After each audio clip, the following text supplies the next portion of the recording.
All right, so I wanted to do a coffee with Charles today because I wanted to talk about what's happening with gold and silver. I wanted to talk about gold parties and gold events. And I wanted to share with you why it's so important. I wanted to answer questions about it. I wanted to have a couple of keys who have done these to be available so that you can hear it from their perspective as well. We work with a lot of things as Keys Guild members. I guess I would say this.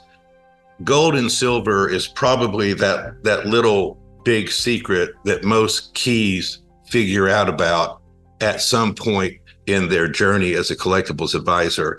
It's just something that most of our clients have.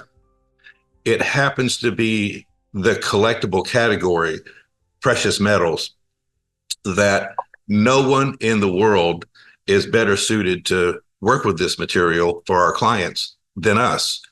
We are just in a very unique position to do that. It's important for you to understand this. Now, some people, when they become collectibles advisors, they don't get that right off the bat. They don't see the importance of it. And but in time, about the second or third time that you help somebody with that unwanted gold or silver, sterling flatware or something, you're like, I just made a whole lot of money by not working very hard.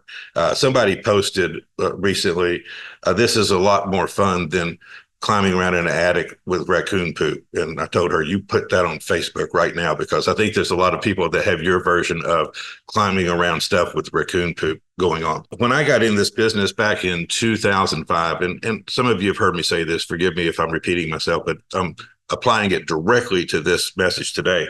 When I first got in the business, I didn't have all these resources that you guys have available to you. I was figuring it out.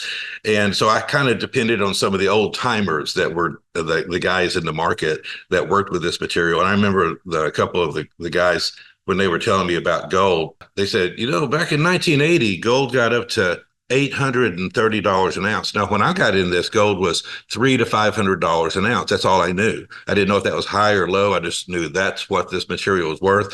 So when they said gold had gotten all the way up to $830 an ounce, I'm like, whoa, I hope gold goes up to $830 an ounce while I'm in this business. Okay. Well, so fast forward, the economy starts to have some things happening worldwide that was affecting precious metals. People, when they get nervous about the economy, will put some of their money into gold as a safe haven investment. Gold started going up. And in 2008, gold not only went past $830 an ounce, but it broke $1,000 an ounce for the first time. Well, that set off, and it kept climbing. And that set off a period between that 2008 and 2011 that y'all may remember. There were commercials that said, send us your gold, send us your silver. Just, it seemed like every other commercial on TV was asking you to mail in your gold and silver. Every street corner suddenly had a gold and silver buying place. In my market in the Dallas-Fort Worth area, there was a muffler shop that had a sign on their door, we buy gold and silver. Everybody was doing it. So this was kind of a blessing and a curse for the precious metals industry, because if you were already established, of course, it was going to be a harvest period for you. If you weren't established, it didn't matter, because you could put a sign on your door and buy the stuff and make good money. Consumers were feverishly digging through their stuff and selling it. In 2011, it peaked at about $1,917 an ounce. It didn't quite get to 2,000. But once it peaked, because I think a lot of people had set their goal of, if I get close to 2,000, I'm going to sell. But after that, most of the people that were interested in selling had done it, and the market began a dive. So that was the blessing period. The curse period was after 2011. The market and the activity dropped so fast, because now it wasn't climbing, it was dropping. It no longer had all this great attention. And not only did all the new people who got in, generally speaking, go ahead and go back to whatever they used to do, but a lot of the long time existing gold and precious metal dealers went out of business, because it just kind of like a vacuum came through and vacuumed up all the potential that was out there in the market for a period of time. So it had a tremendous impact on gold. Now, gold dropped back down, got close to 1,000, I don't think it ever went back below 1,000, but it had one of its most steady periods that it ever had for since then, since 1917. And then in recent years, gold began to climb again. And I'm talking about very recent years. And then very recently, it went over 2,000, kept going, and went over $3,000. And about a week and a half ago, it went over $3,400 an ounce for the first time in history. I'm shocked that we're not seeing all those commercials on TV, but we're not. I'm surprised we're not seeing all the shops that have the sign in their window saying they buy gold, but they're just not doing it. But that doesn't matter. That actually just means that those of us that have this skill set and have the ability to do this have a very unique opportunity that is worth so much. The precious metals industry is lucky that we're not as big at the Keys Guild as we're going to be in the years to come. When we have thousands of members instead of hundreds of members, we are in a position to disrupt the secondary market for precious metals because of the unique way we do it in the position that we're in. During that period of time, I started doing gold parties.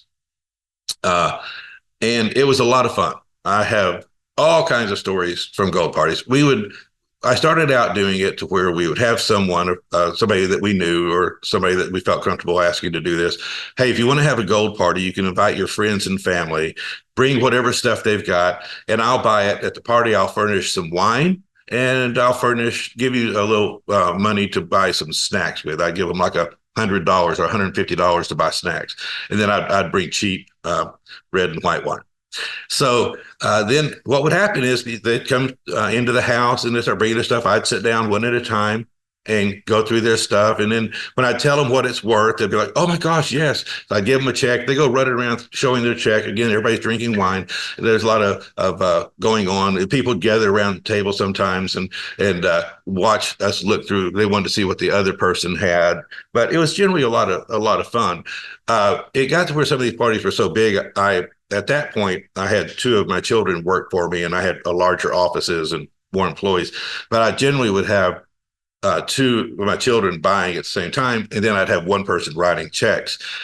So we were buying a lot of material. And again, it was a whole lot of fun. And I was buying a lot of gold and a lot of silver. And the other nice thing was about it, and one of the things that I think is nice for you, being collectibles advisors, doing a wider range of things, and having your other specialties, which may be senior booth managing or organizing or whatever, real estate, whatever that you might do. This gives you the opportunity while you're sitting here going through their stuff, talking to them about things and say, by the way, this is one of my favorite things to do, but I do organizing, or I'm a senior booth manager, or I do these other things. Do you have other stuff at home that you might want to get rid of? A lot of people, blah, blah, blah. And before you know it, they're like, well, I do have this set of flatware at home that I didn't bring, or I've got this painting I've always been curious about, or I've been wanting to organize. I didn't know people did that, whatever. So what a great opportunity to not only take care of this immediate thing and make good money doing it, but a great opportunity to develop a relationship with all these people. What would happen at these parties, I would pay the hostess 3%. So if I bought $5,000 or if I bought $30,000, I'd give them a check when I was done for 3%. So a $5,000 buy, I think it's $150 I would give them.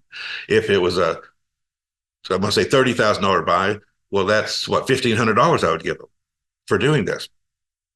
I would encourage them, tell your friends and family members who are here, or wasn't sure they had done that, I would mention it. Hey, if you have friends and families, of course, I'm working on their stuff. If you have friends and family that might have this stuff, I'd be happy to have a party at your house. And by the way, you get to make some money when I do that, and I'll furnish the wine and give you a budget for some hors d'oeuvres and so on. And so each party seemed to beget another party. And so this was that natural cycle. Sometimes you'd end up getting 2 or 3 parties out of one party. The downside for me at that period was we were doing sometimes 3 or 4 parties a week. And it truly was a harvest season. It stopped being quite as much fun. It was an awful lot of work, but it made so much money and gave me so many contacts, and such a positive experience for everybody that I just couldn't resist doing it. We also started doing a high school band was wanting to raise money. I knew I had kids in band. So I said, I've got this way I think it would work. If you want to have an event and invite all the parents of band students to come sell their unwanted gold and silver, we can tell them that to do that, they have to take all the costume and junk jewelry that they don't really care about that much and put it in a bag. And if they would donate that bag to us at the event, then I will buy their stuff and give them a nice, healthy payout. The reason I did that is because we almost always find value in the junk and costume jewelry. But how nice is it for the people to be able to help their team, who's always asking for money, to help their team with stuff they don't even want to care about anymore? And we did find value in the stuff that they donated, and that all went to the team. Plus, I would give 3% to the team as well from just the buying event. So that was really a positive thing. It gave people a way to make money helping their team. So that was a pretty cool deal. We did things for ladies clubs, like the local city ladies clubs, of course, teams. We had corporations that one of the people in the company might say, "Hey, would you come up to our company on this particular evening?" A lot of our employees said that they have stuff like that, and we would do it, things like that. One example that I did with one of the keys that's here, and when we're done, Debbie Rogers will be able to talk to you about what she's done and how we did this. There were some local wine retailers. There was a chain, I can't remember, Divine Wine or something like that. But we knew one of the owners of one and thought we'd try this out. We ended up doing quite a few with them. And that was, and so when I'm telling you this about wine, think your local little wine business, your local brewery, your local boutique shops. These are little businesses to where the owners of the businesses usually stay in close contact with their clientele. They have an email list or a list where they're sending out things that they're constantly doing, little promotions, little events. So I set it up with them to where we would do a gold buying event, and people who came in to sell their stuff would get a coupon. And it's the same percentage. Anybody who came in to sell their gold, we would give them a coupon equal to 3% of what we just purchased from them. The reason we did that rather than giving it to the winery is because if I bought from one of that person's clients that's here for this event, and let's just say again, I bought, let's say $10,000 or let's say $5,000 to keep it conservative, and then I gave them a coupon for 3% of that, that's $150 that they have to spend that night at the winery. So now that winery has a drunk client that's been drinking wine at the event the whole time that just got $5,000 that they didn't expect to get, and they have to spend $150 on stuff, and they're probably going to spend more because now they're walking around shopping. It's going to probably end up being more than this. So the winery gets to make all these sales, and then I turn around and basically buy these coupons back, which whatever the people cashed in, I buy those back. So it's the same as me giving the winery their 3%, but I did it through the client. So the client had to use that money that night at the event. So you can do something like this. I should have created, when I created this coupon for the one that Debbie and Kira Malowitz, the one we did at a little wine town, I did it too specific to wine because you can do something like that that's more generic. It's just an event coupon. And that way you print up a bunch of them and you can use them at any event like that. But that worked out really cool. And the wine business and the boutiques and the other stuff we did things with, well, they loved it because it wasn't just a little moneymaker. It was a great moneymaker. And they helped their client base get more money. So it was really cool. So you can do this with these ways I've just described. I do still do it somewhat like that. I had an event a couple of weeks ago where I was going to speak at a little active senior community. And I was actually speaking to the people who had already moved in there. And so I was kind of thinking, I don't know how much good this is going to be. These people have already downsized, but one of the residents was just dying to have me talk to her and her neighbors there. And she said, they have stuff. So I said, okay, I'll come speak about downsizing. collectibles, what's going on in the market, millennial effect, blah blah blah, and then I'll let them know if they would like. I will set a second visit to do a gold event to look at their stuff. To my surprise, first of all, there's about 18 people showed up, so that was a little bit more than I expected. They seemed to really enjoy hearing about the downsizing thing because for them, having already done it, they were like, oh, well, that explains why this happened when I downsized. I was also surprised at how many of them, when we were done, said, I still have stuff. This week, I was in a storage unit of a lady that I met there because she put all her stuff in storage. She put about $500 worth of stuff in storage about 3 years ago at $300 a month. So we got to get these people rid of their storage units. I'm picking up a gun collection from that visit next week that I'm taking to one of my auction partners. But they decided they preferred not to do a group party. Instead, I told them what day I'd be back. And as they contacted me to let me know they wanted to participate, I just set them up through the day. And I spent all day long going from one resident to the other within this community and buying from them privately, which is kind of nice because what happens when you do this is once they see what you offer for certain things, they'll say, wait a minute, I've got some other stuff back here, and they'll go pull out more stuff. That's the big secret that was even surprised me being a buyer before that people came to for so many years, and now I'm buying in people's homes. I realized that me helping them treasure hunt and find more real stuff than they realize they have, and finding stuff hidden in the costume and junk jewelry means we buy a lot more material in their home. My message here today is to let you know that there is just no end to the creative ways that you can figure out ways to get out and start doing this. I encourage you to do it with a friend or family member to start. And to, because you might just start out saying, hey, look, it's my first time.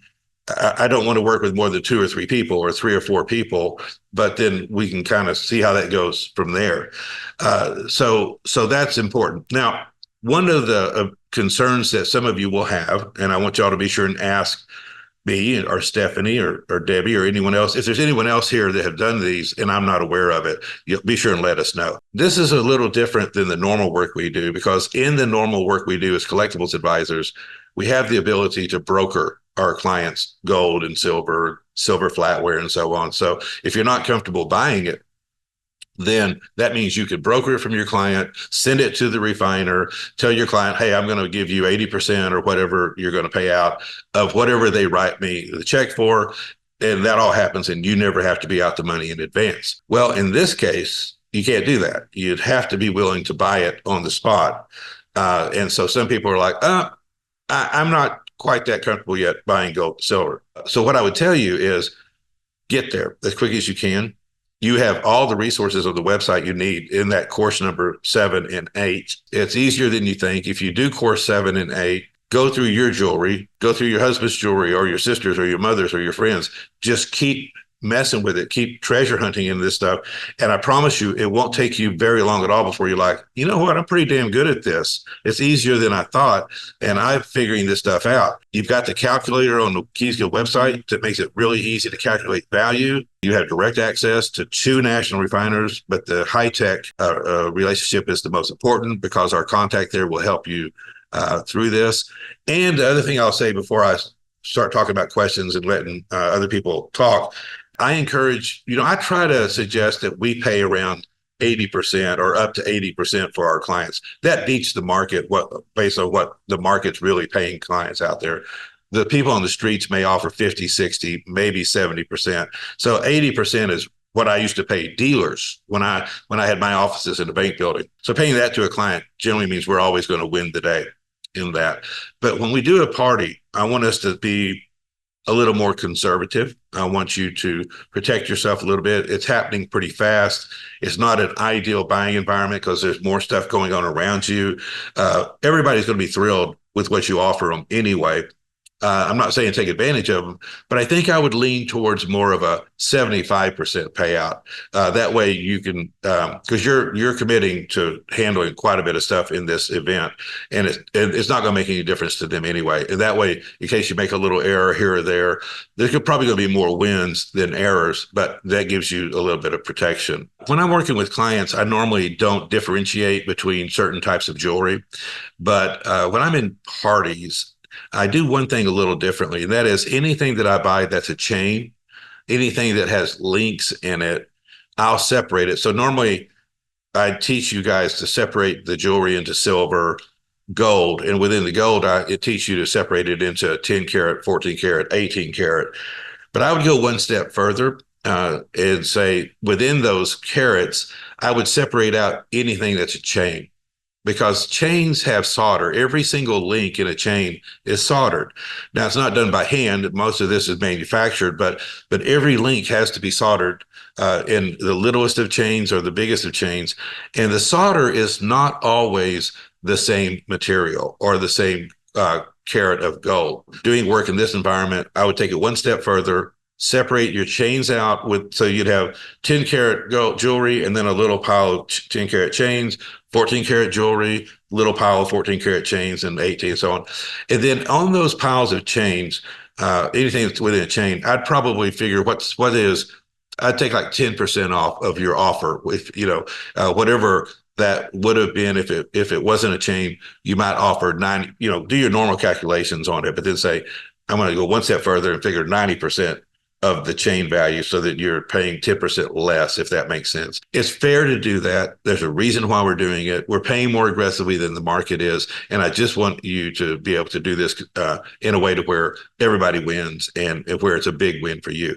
If you do this, it's not going to be like, oh, I'm going to go make a few $100. If you do this, you're going to start making thousands of dollars on these parties.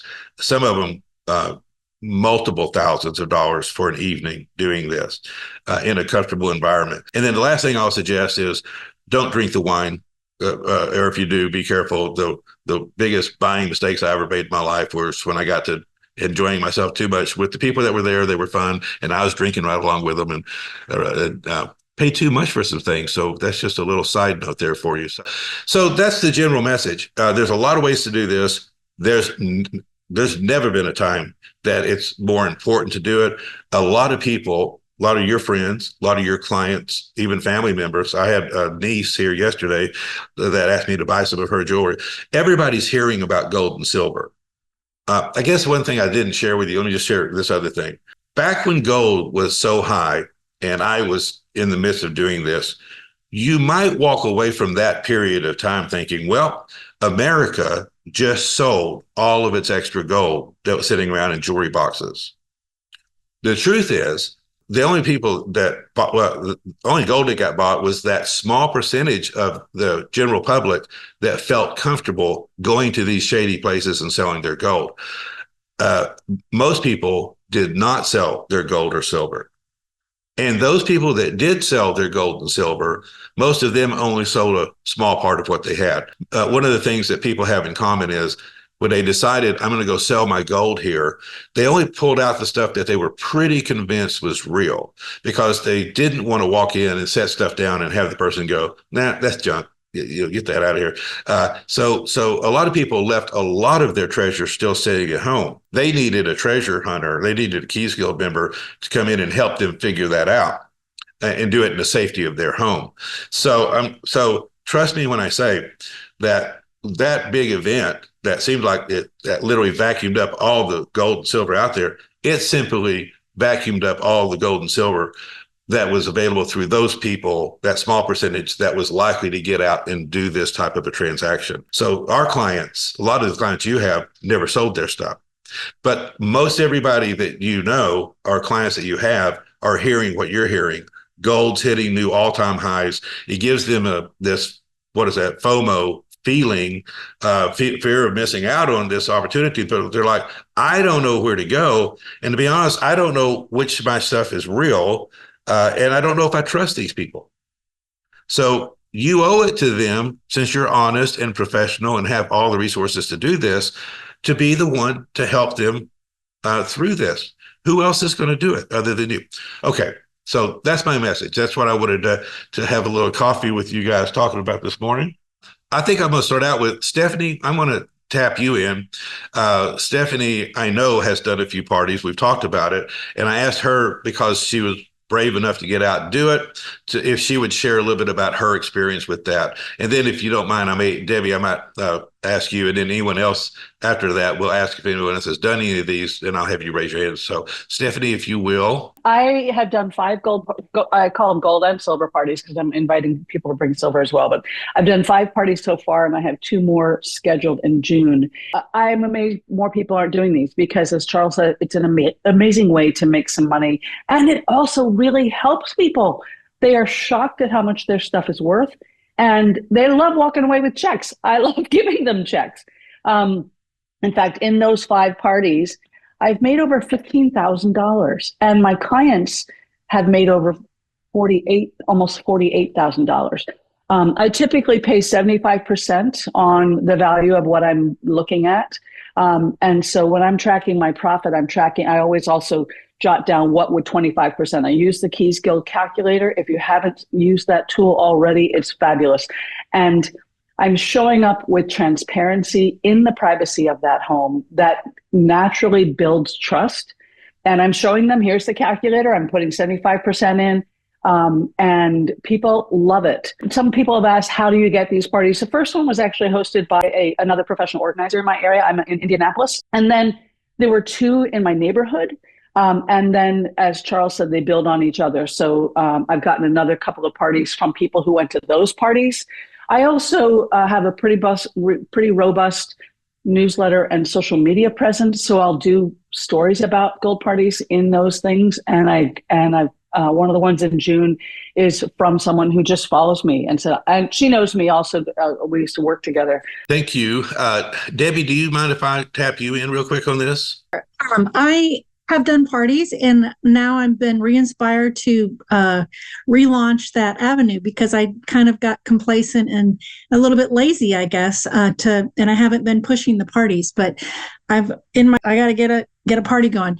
But yeah, I've done one at a local wine bar, and it was simply like a Friday. One Friday, I was like, I need to drum up some business. What can I do? And I just got on my neighborhood Facebook page. I said, I'll be over at the wine, whatever that Times 10 Cellars next Sunday from 3 to 5. If you're interested to know what I do and how I do it, or if you have something to sell, come over, let's chat, no obligation, no charge to look at your stuff. And I think I had 4 clients that day that just showed up, random people that, maybe weren't comfortable having me come to their home. And then I had one that have me come to her home later for more things. So yeah, they're very, very lucrative and also fun. Like everybody's saying, they're just fun because everybody's so excited. And Charles' advice about not drinking the wine is totally correct. And Stephanie's point about building up your cash reserve to be able to do this is critical. I was able to do it.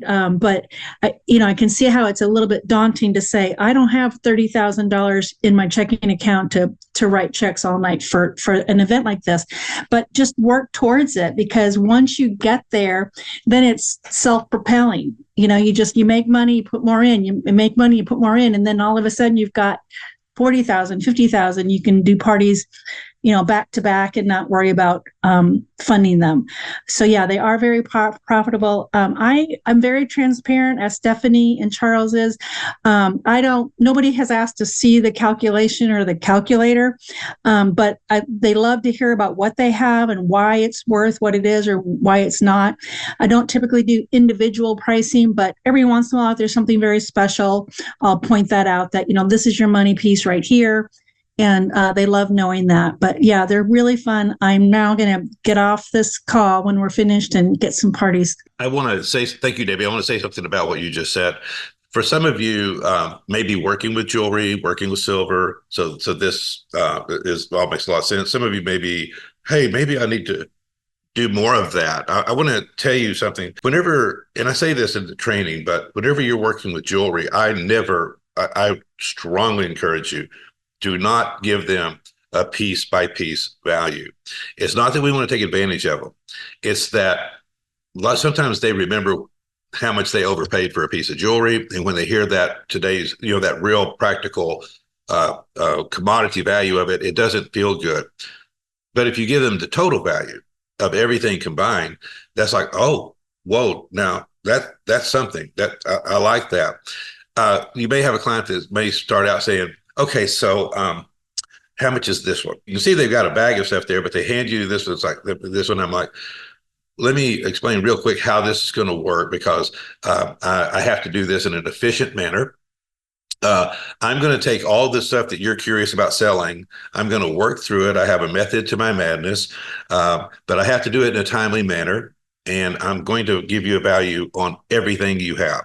Now, some people will say, that's wonderful. I want to sell it all except for this piece right here. And they may reach over there and say, how much is it if I keep this one piece right here? So I don't mind if there's a few pieces that you may not want to sell, telling you how much that was, because I can reweigh it by itself and say, that piece was worth a certain amount of money. If you want to keep that, I can take that off of the total. I don't mind backing a few things off in reverse, but if they say, well, I'd really like to know individually, then I will say, that's an appraisal. We don't do appraisals.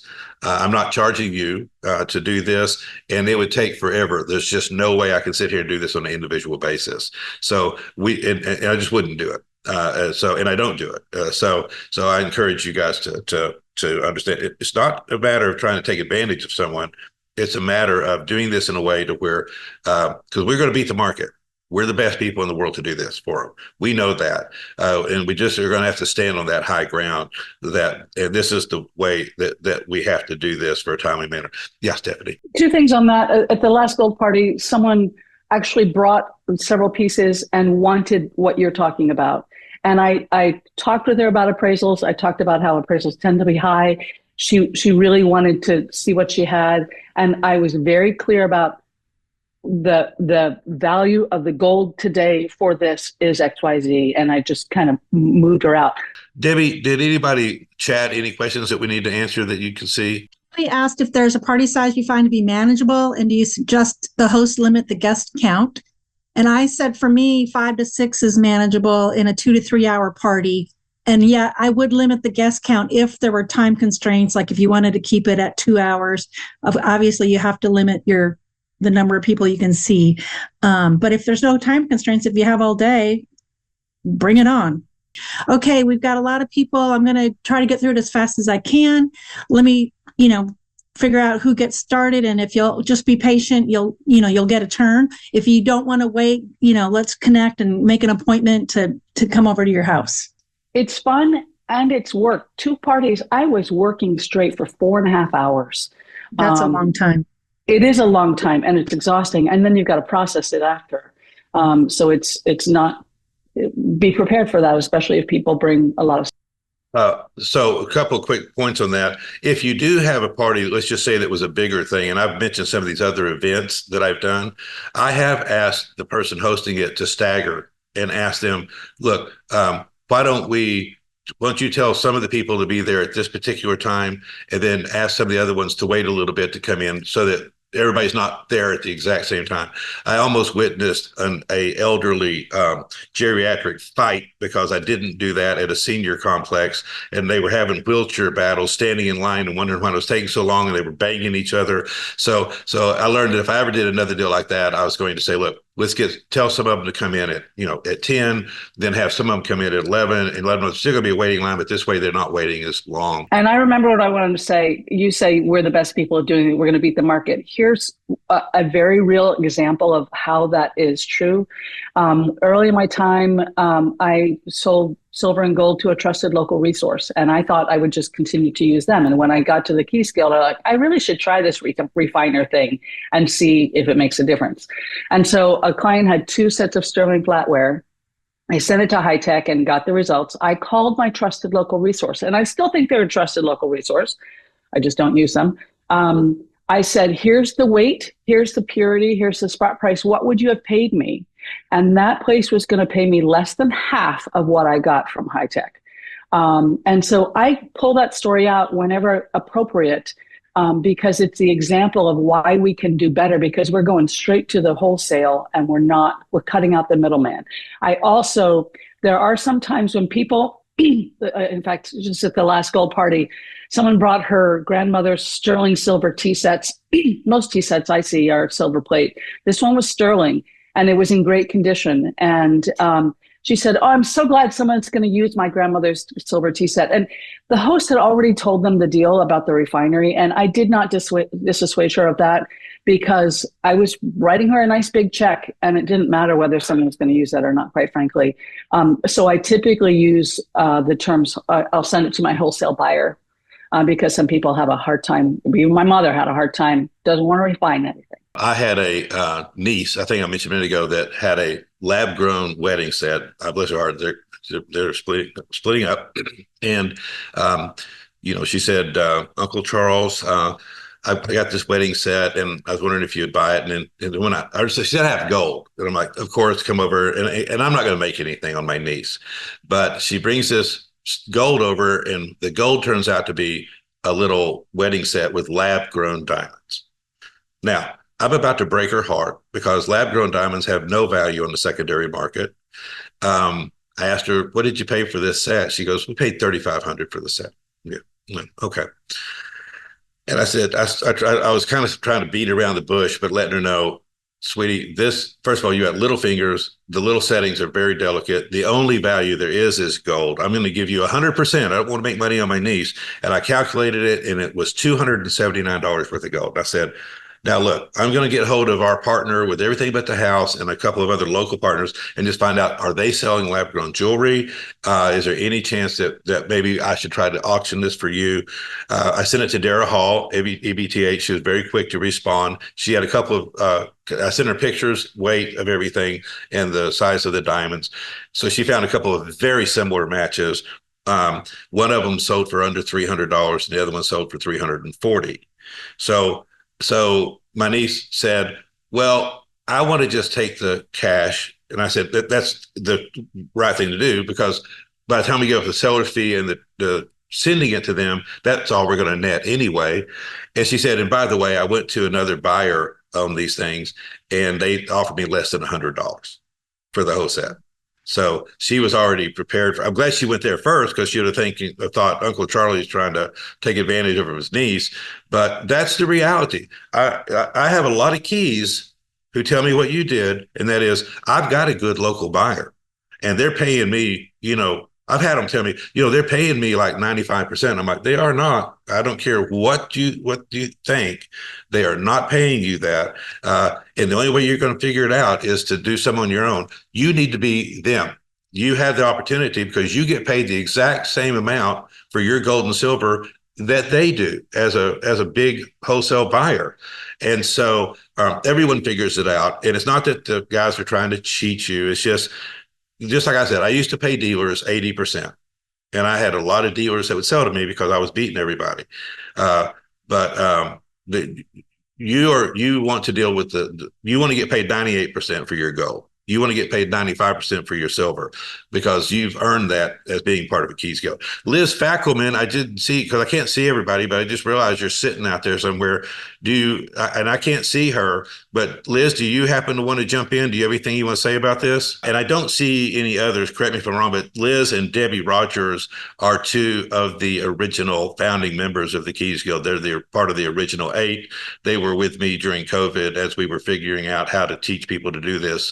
So I always love getting to see them. We're friends and business people these days. Liz, any thoughts on this? I would say start with friends, start where it's comfortable. I have not done a party.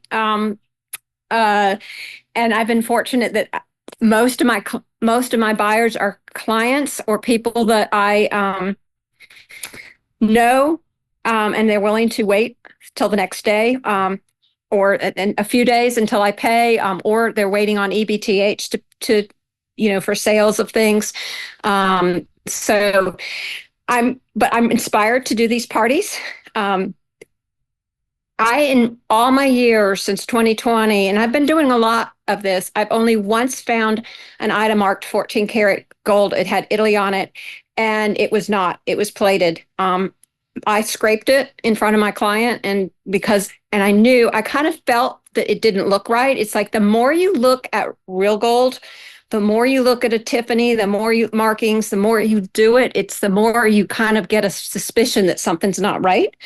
And then I've also run across foreign gold that's not marked that ended up being gold from Saudi Arabia. It ended up being 22 karat gold, no markings. So that part just makes me a little nervous, but I like the fact of hedging my bets with the 75% rather than my usual 80% payout. So yeah, I'm excited to get started. I will start first with a friend, neighbor, who is also a client who I've done a lot of work with and has been very pleased. And she's very social, and see if she will do the party for me. Perfect. That's exactly the right thing to do. The markings, thank you for saying that about the markings, because I generally am teaching you right now, don't worry about spending a lot of money on a gold tester or a diamond tester or these other things. The markings are consistent enough that if you'll just focus on buying it based on how it's marked, use the magnet if you're not sure. And that goes for sterling. That goes for if it's not marked sterling, let's assume it's not. If it's not marked 10, 14, or 18, or 22, let's assume it's not. If you're brokering things for your client, you can be a little bit more cautious, and things you're not sure about, throw it in with the mix anyway. And if it's real, great. If it's not, it doesn't matter. But when you're buying it, you want to make sure that it's got to have the marks. And you'll get a little bit more comfortable looking out for things that are marked like 14K, but GF, gold filled. And there's little things that I try to teach you just to watch out for. But again, if you practice be your first client, go look at your stuff, let your family be your second client, friends third, and then the natural circle beyond that, which will be more get more willing to give you time and understand that you're working hard to do something for them, so they'll be patient with you. So figure out your best way. I want to say one more thing about the money.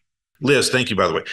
If you're going to make that kind of money on this kind of stuff, there's no other investment that you can put your money into to make that. If we can make 10% over a year, we feel really, really lucky. So any money that you might have that you could put into this and say, well, I'm going to make 20% in a week, that's pretty good. But more importantly, if you don't have it, or it's just something you can't get the liquid assets for that, you may know someone, a family member or a friend, that if you share with them how this works, you could get them to be your sponsor and tell them that you'll split the profit with them. Give them the chance to make 10% in a week, and they'll be asking you, when are you doing more gold parties? All you got to do is do it once with them and give them their money and their profit back within a week or two, about the time you send it to High Tech and get it back.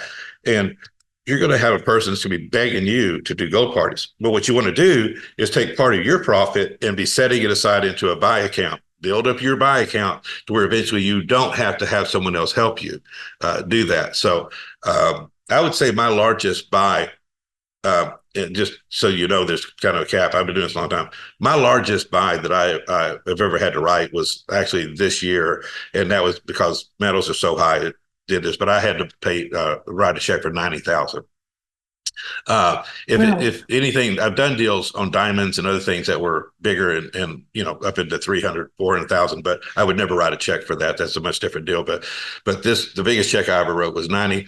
I would say the average gold party is probably going to be between 5 to 20,000 maybe, but you will have some that could generate more, which is wonderful.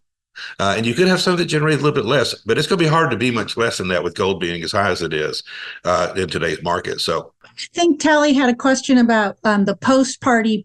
What do you have to do after the party? Stephanie, you mentioned you have to process. If you might step through that just a little bit. So I'm lugging out all the stuff after the party and ordering it in my workshop. First of all, I'm processing the gold. I've already tested it. I'm not going to retest it. I'm processing the gold, packing it up to send it to High Tech. Same thing with the silver. And sometimes I'm doing it separately because gold, I want to get there quickly. You have to pay for overnight shipping with gold, but silver, you can do 2-day ground. And so I don't want to, if I've got a lot of silver, I just sent the third melt from this gold party last week. And then for me, it's also sometimes it's setting aside to show to dealers and tracking the accounting. I'm also, one thing for those of you who are organizers or who have other services, I typically will have a sign up for my freebie top 10 tidy tips. And so I'll add those folks to my email list and send them the top 10 tidy tips. So that's generates more business, but also that's part of the follow up for me to be reaching out to those folks, which just helps the business in the long run. If you haven't already processed for to send to a refinery, I don't know about Elemental, and I'm not as lucky as y'all in Dallas to be able to just take it to Hi-Tech. But Shelby is really helpful at Hi-Tech, and there are tools on their portal to help you learn how to do it. Once you do it a few times, it's pretty darn easy. But you're not out there alone. You don't have to figure it out on your own. I'm happy to answer questions, as I know Debbie and Charles are as well. Debbie and Stephanie, what are y'all doing when you encounter small diamonds and jewelry? I tell people that I don't deal with diamonds. If it's under a carat, definitely I don't have a good solution for them because of the problems or the new twist in the diamond market with lab grown versus mined diamond and how it's so incredibly difficult to tell. So to tell them apart. So I kind of just talk about that and how that's just has devalued the diamond so much and that there's really not a resale market for that. So I'm happy to remove the diamond and give it back to them. Yeah, and I don't buy them either. I don't add value for them. I will say I had a client recently who gave me a boatload of bejeweled jewelry. And actually working with Charles, I was able to identify what should really be melted and what should go to auction. Because sometimes I've had some nice sales of client stuff at auction with diamond jewelry. People are still interested in that, but it's hard. I have had like the Art Deco rings. I've got a couple that will be coming up on EBTH.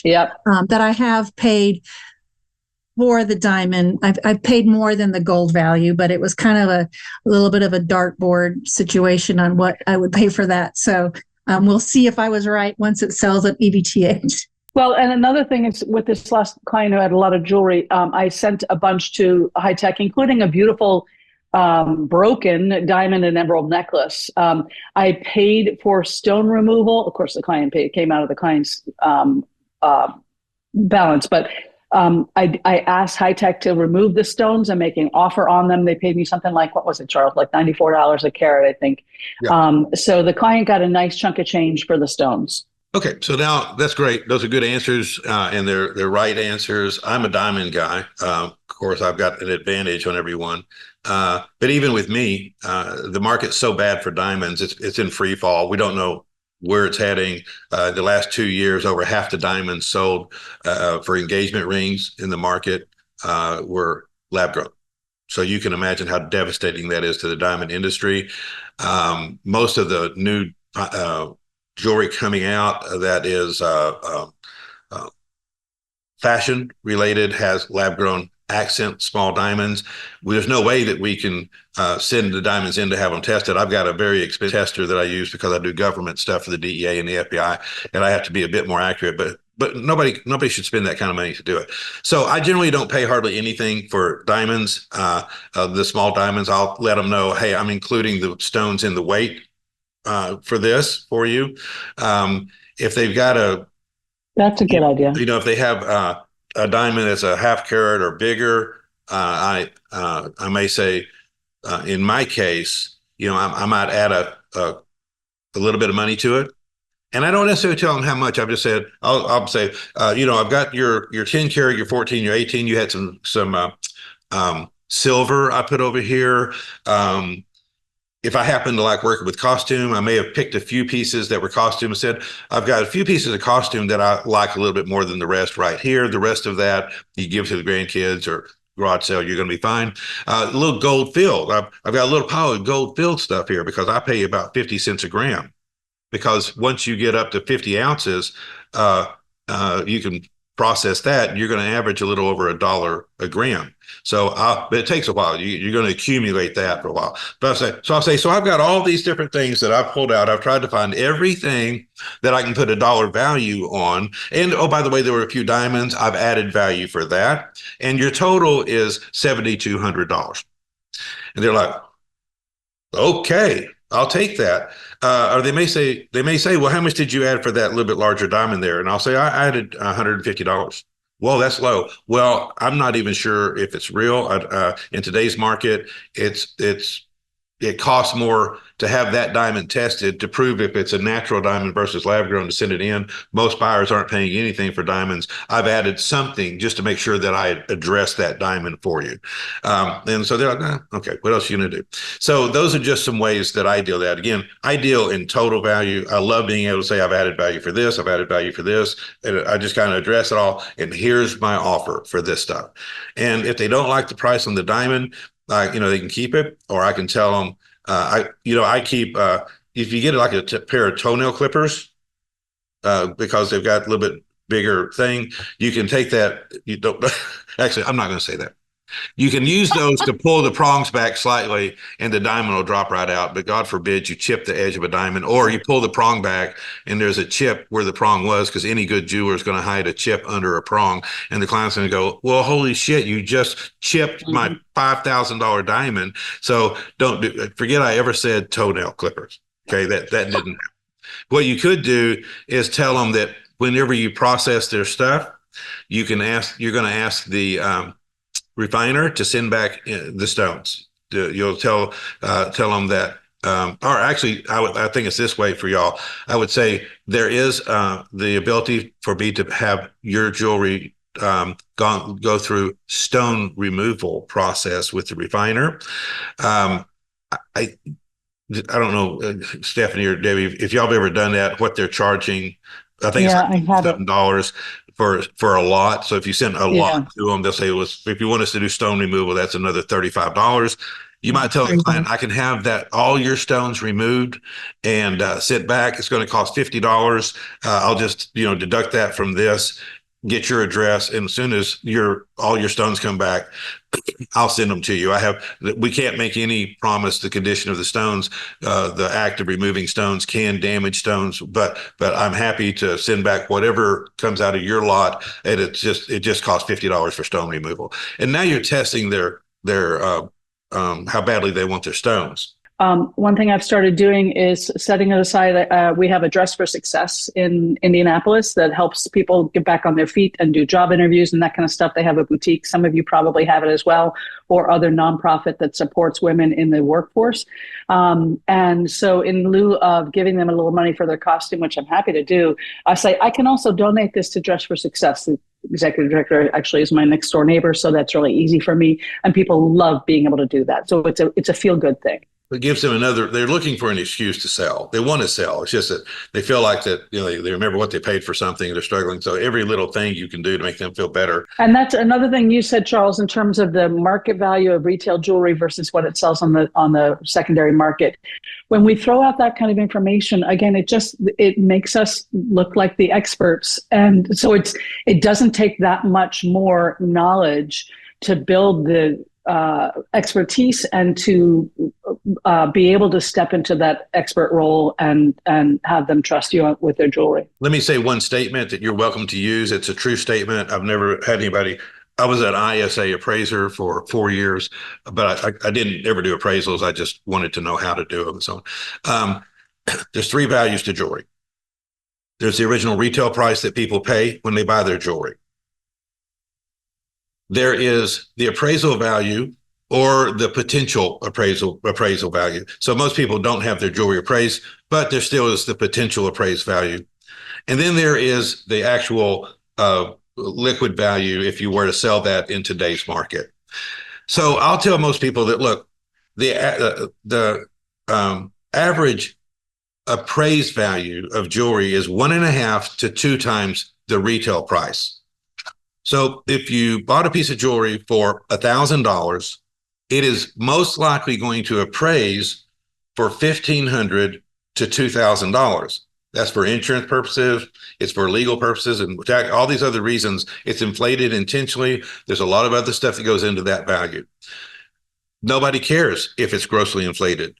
You, as the buyer, want it to appraise higher than what you paid for it. It makes you feel good. The retail store wants it appraised higher than what you paid for it. It makes them look good.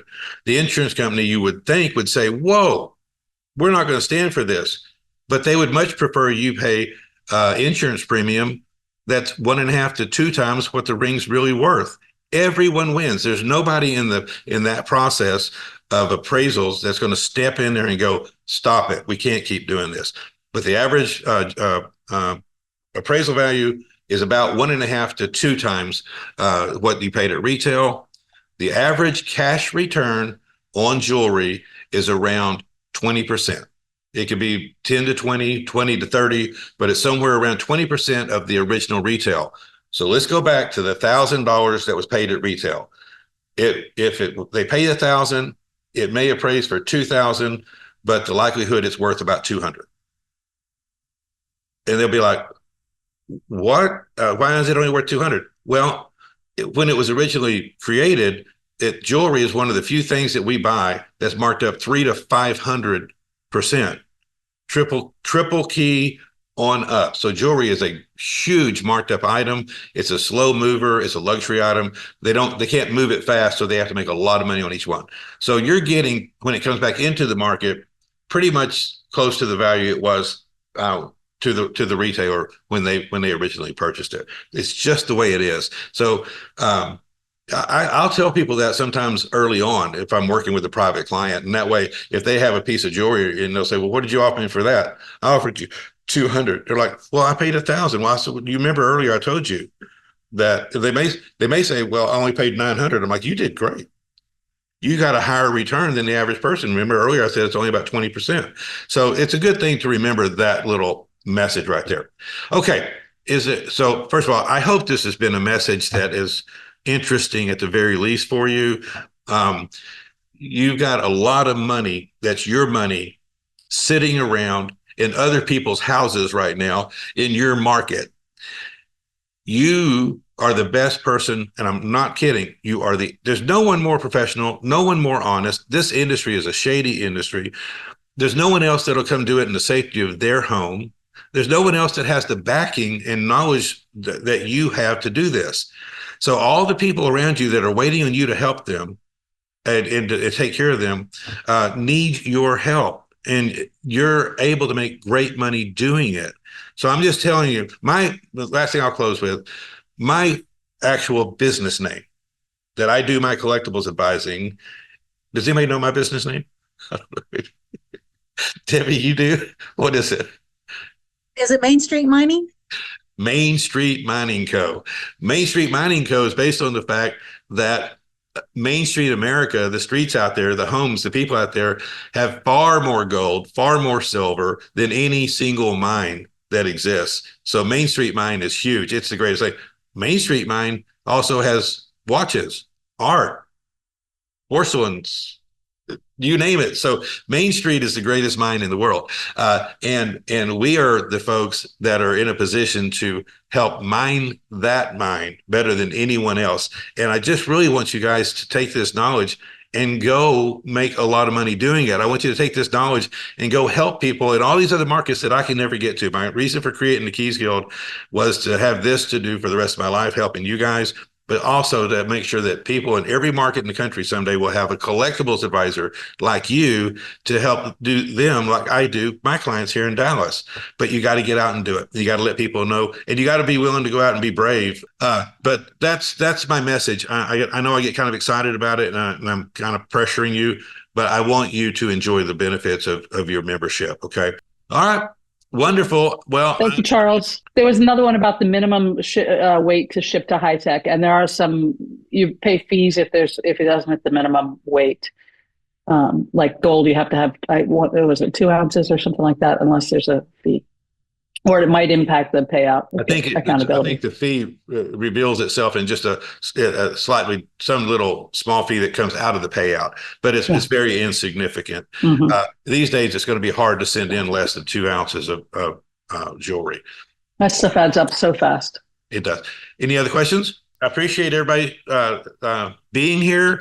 Thank you, Stephanie and Debbie and Liz. It's so nice to see all your faces out there. So many of you that I talk to privately as we work through this. If I can ever help, be sure and let me know. And we'll try to do another one of these coffees in the next maybe 6 to 8 weeks. A lot of us are traveling in the next few months, including myself, but we'll try to do one of these. This is a lot of fun. All right. Well, Thanks thanks so you, much. everyone. Thank you so Bye-bye. much, everyone.